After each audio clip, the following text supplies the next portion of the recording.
One sunny warm day, about a year ago, I was hanging out at this little park.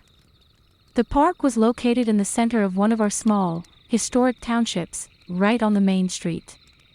The park had a small playground with a swing set and a mini jungle gym with a slide. There were also public restrooms and an old brick jailhouse for like 2 people from back in the day. Plus, a large gazebo with a couple of metal benches. The gazebo is located right in the center of the park, which is where I was sitting while embroidering. Next to the park, separated by a small road that led to the park's parking lot, there was a historic 2-story building.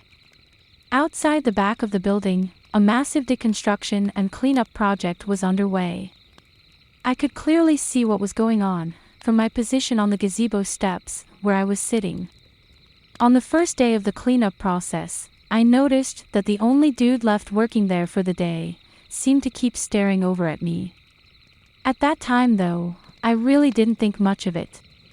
However, the next day, I noticed the same dude seeming to stare over at me once in a while. As he was finishing up for the day, a friend that I was talking to at the gazebo decided to head over and ask the dude what was going on over there. As a result, the dude eventually worked his way over to the gazebo with my friend. They talked for a little while, but the dude lingered behind me even after my friend had to leave. Our conversation was pretty basic, just idle chit-chat. You know, polite but distant sort of stuff. Like stuff about the recent weather, nothing deep.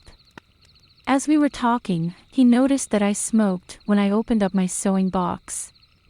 Politely apologizing, he asked if I could smoke a little with him so he didn't have to get up and walk to his car to grab some of his. I knew he was just tired after a long day's worth of physical labor, so I understood. But unfortunately, I told him I was out myself at that moment. So, he suggested that we both walk back to his car to smoke. Hesitantly, I decided to walk to his car with him. After all, we were out in broad daylight in public. But when we got to his car and he had a quick glance inside, he realized that he had forgotten his smoke wherever he was staying. As he turned back to me from his car though, I noticed him suddenly looking around, as though maybe looking out for someone. I questioned myself, what the hell? He then told me a rather lengthy story about how he was being stalked by a gang. He said that it has been going on for a couple of years at that point. That made me a little nervous, as his whole demeanor had seemed to change since telling me that story. So, trying to change the subject, he suggested that we go to where he was staying to smoke. He said it was only like 5 minutes away from the park. I declined politely, making up a lie about me having a ride coming for me at any time. But he tried pressing me more about it, emphasizing that it was practically just down the street. He said it was kind of lonely there, and it would be nice to have some company over. I once again refused his invitation politely, which seemed to frustrate him a little. As he was still trying to talk me into it, I noticed that he had been leaning against his car with one arm on it, as he was standing in front of me. I had my back to the car, but it didn't really start to bother me until he put his other hand on the other side of me, sort of trapping me there. I quickly ducked under his arm and stood more freely a few inches over. Right after I moved away slightly, he got into the door panel of his open car door and pulled out a large hunting knife. He must have understood the shocked look on my face, because he sort of laughed a little and explained that it was for any potential gang members that may have been watching at that time. I didn't quite know how to respond to that. At that moment, I started to think about how I did have a good friend who lived just on the other side of the park in a small apartment building.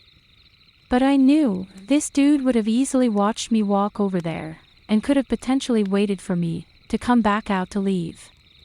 So, I started to make an excuse that I should be heading on right then, and he should go home, relax and smoke, and that I was sorry I couldn't go with him. I really just didn't want to piss him off right then. But, just as I was about to open my mouth to finish making my polite excuse, he he stepped over in front of me and blocked me with his arms again. "Come on," he pleaded with me. "Just come with me back to my place for a bit, and we can hang out and smoke." He reiterated once again that it was only like a 5-minute drive. At that point though, I was completely done making excuses to this dude. I had already made it crystal clear that I was not going anywhere with him. It was then that he pulled the knife from his pocket. Through gritted teeth, trying to mask his frustration, he said, "Look, I'm just a little lonely, that is all." He leaned in so close to my face that I could clearly see his yellowing, crooked teeth barely inches away. "I won't be keeping you long," he hissed in my face. At that point, I really started panicking internally. I froze, not knowing what to say. But then, thank all sorts of goodness for another friend of mine, who suddenly appeared, calling my name out as he approached us. "What's up?" he asked, walking up to us at the car. That seemed to do the trick, as the dude put his arms down and turned to face my friend. Upon releasing me from his dominance, the dude started to politely introduce himself to my friend. His whole demeanor had suddenly gone back to normal. So as politely as I could manage, I started a casual conversation with my friend, and we began to slowly walk away from that creepy man. Luckily, we left that scary situation behind. Thankfully, I never did see that dude again. But I did avoid going back to that park for at least a few weeks after that incident. So, creepy and encroaching construction dude who tried taking me out of public view for whatever scary reason, let's not meet ever again, please.